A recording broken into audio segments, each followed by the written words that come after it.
Students अब इसमें जब इसको पहले पार्ट में हमने किया था कि इक्वेशन 1 को हमने डिफरेंशिएट किया था with respect to t prime, इसी तरह अब हम इक्वेशन 2 को हम differentiate with respect to t equation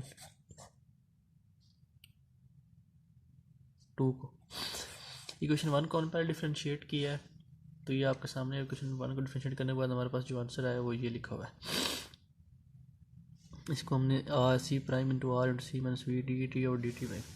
अब हमने डिफरेंशिएट करना है इक्वेशन 2 को, तो हम यहाँ से स्टार्ट करेंगे उसको। डी टी प्राइम और D T is equal to are into D T into T minus we over C square into X. ठीक होगा। इसी तरह D T prime over D T आ जाएगा is equal to R dot into 1 minus we over C square, इसके साथ अब just see भी कहा जाएगा। ठीक होगा स्टूडेंट्स। इससे जो नेक्स्ट स्टेप होगा वो क्या होगा, D T prime over D T. अब ये जो सी है, इस सी को हम इस सी के से एक से के साथ कैंसिल कर लेंगे, तो जो हमारे पास रिमाइंडर के पीछे इसमें बचेगा वो क्या रहेगा, 1 माइनस वी ओवर सी। ठीक हो गया।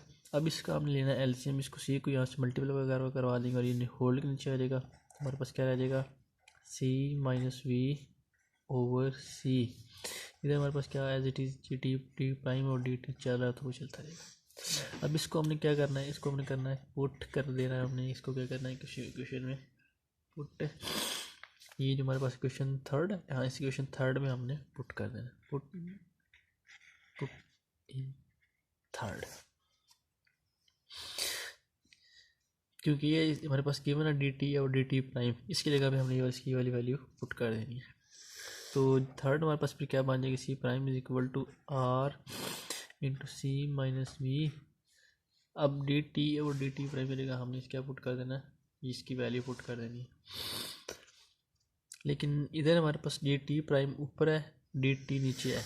यहाँ पे हमारे पास जो है वो डी टी ऊपर और डी टी इन्वर्स है, मतलब ये एक दूसरे के ऑपोजिट हैं। 1 बाई डी टी और मतलब 1 बाई फॉर्म है। अगर यहाँ पे ये मल्टीप्लाई हो रहा है तो इधर आके ये क्या हो जाएगा, डिवाइड, तो सी डिवाइड हो रहा है, सी ऊपर एक मल्टीप्लाई हो जाएगा, आर एज इट इज आ जाएगा, सी माइनस वी आ जाएगा।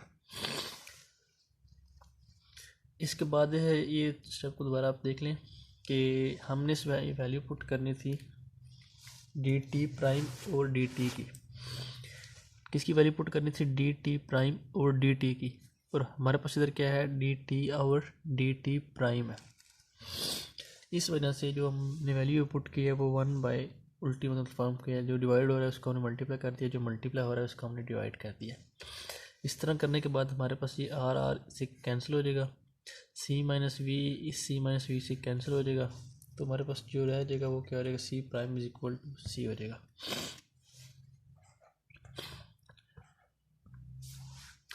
तो इसके बाद फिर हम इसमें आगे वो लिखेंगे कि दिस प्रूव्ड दैट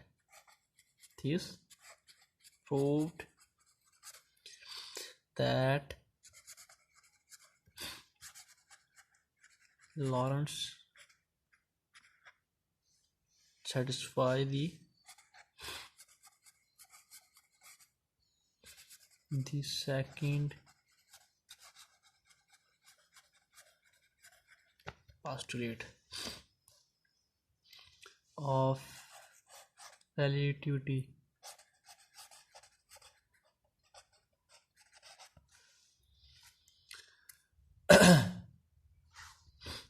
इसको फिर टोटल को रिवाइज कर लेते दफ़ा कि हमने क्या करना था, show that Lorentz transformation satisfy the second postulate of special theory of relativity. हमने ये प्रूव करना था। एज वी नो दैट हमें ये गिवन एक्स प्राइम इक्वल होता है वाई प्राइम वाई के इक्वल होता है जी प्राइम जी के इक्वल होता है t prime is equal to are into T minus we over c square x होता है। ये हमारे पास इक्वेशन 1 थी एक्स प्राइम वाली, टी प्राइम वाली इक्वेशन 2 को नेम दे दिया। फर्स्ट हम इस तरह का डिफरेंशिएट किया इक्वेशन 1 को with respect to t prime, तो हमारे पास ये आंसर आ गया। सेकेंडली हमने डिफरेंशिएट किया इक्वेशन 2 को विद रिस्पेक्ट टू टी, तुम्हारे पास ये आंसर आ गया इसका, ये वाला।